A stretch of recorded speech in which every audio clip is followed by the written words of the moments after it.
We somehow feel they are something special. They're out of the ordinary. They're not really, they're somewhere between human and angelic. But they're not just plain people. They don't think as I think. They don't respond as I respond. Surely they must always respond just perfectly. They never, surely never get angry, nor get upset. They must be just so perfect, and that's why God has used them. Not so. God uses just plain, ordinary people. Elijah was a man of like passions, just like you. No different from what you are. Amos was just a herdman. He was following after the herds when the Lord spoke to him and called him for this ministry. God has a plan and a purpose for each one of your lives. God has a work for you to do. But you disqualify yourself so often from the work of God. But Lord, I don't have the education. But Lord, I'm just a plain ordinary person. I'm just me, Lord. How can you use me? And you disqualify yourself because you are ordinary, and somehow you think God doesn't use ordinary people. Because you are flawed, and you think God doesn't use flawed people. Because you are weak, and you think God doesn't use weak people. God uses just plain people. God wants to use you. Those men that God called were always surprised at the call of God,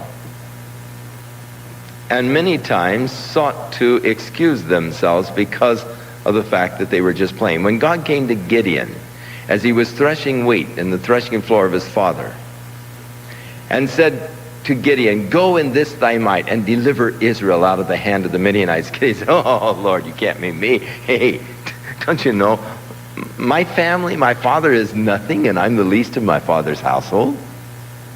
Lord, I'm just an ordinary guy. I just out here threshing wheat. Lord, I'm nothing. What do you mean, me? Lord, you've made a mistake. I'm ordinary. You know, you use super saints." But yet the Lord called Gideon, and the Lord used Gideon. Now, you notice how the people sought to elevate him once God had used him. And Gideon said, "No way. You're not going to make me your king, nor any of my sons." He went right back to threshing wheat. God called Moses. Moses said, "Lord, I can't do that. No one's going to believe me. Lord, I'm just an ordinary person. I'm just out here watching these sheep for 40 years. What do you mean? Go down and tell Pharaoh to let your people go." Can't do that, Lord. I'm just an ordinary person. Yes, that's exactly who God uses, just ordinary persons. And God wants to use you. While I was following the flock, a mistake that many people make in seeking to offer their lives to God is to quit their job and just go out and wait for God to lead them then into whatever ministry he has. But as a rule, God will take you right out of your job if he wants you. I think that it's wrong to quit your work and say, "Well, I'm just going to serve the Lord. I quit my job last week and now I'm just going to serve the Lord." Many people have suffered disastrous consequences from a movement like that. You can get real hungry. While I was following the flock, the Lord spake to me.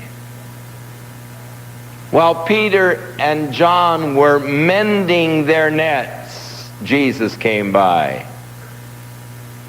and said, "Leave your nets and follow me." But you're not to leave your nets until the Lord comes by and says, "Leave the nets." As Matthew was sitting at the receipt of customs, Jesus passed by and said, "Come, follow me." But he was right on the job, doing the job, when the Lord called him. And the Lord can call you right from your job. You don't have to quit and go into some wilderness area and just wait upon God for the vision or the call. God will call you right where you are if you're only listening. Go prophesy to my people Israel. Now, Israel had forsaken God. Israel was worshiping the false gods. Still, God calls them my people. When does God let a man go? When does God disclaim you? When does God say, Lo Ami, no more my people? God was claiming them as his people long after they had disclaimed God as their God. God still claims you. He has claims upon your life. He won't let them go. God won't let you go. He has claims on your life. It's sort of thrilling that God speaks of us as his people, my son, my child.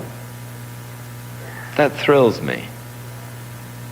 That God claims me as his own.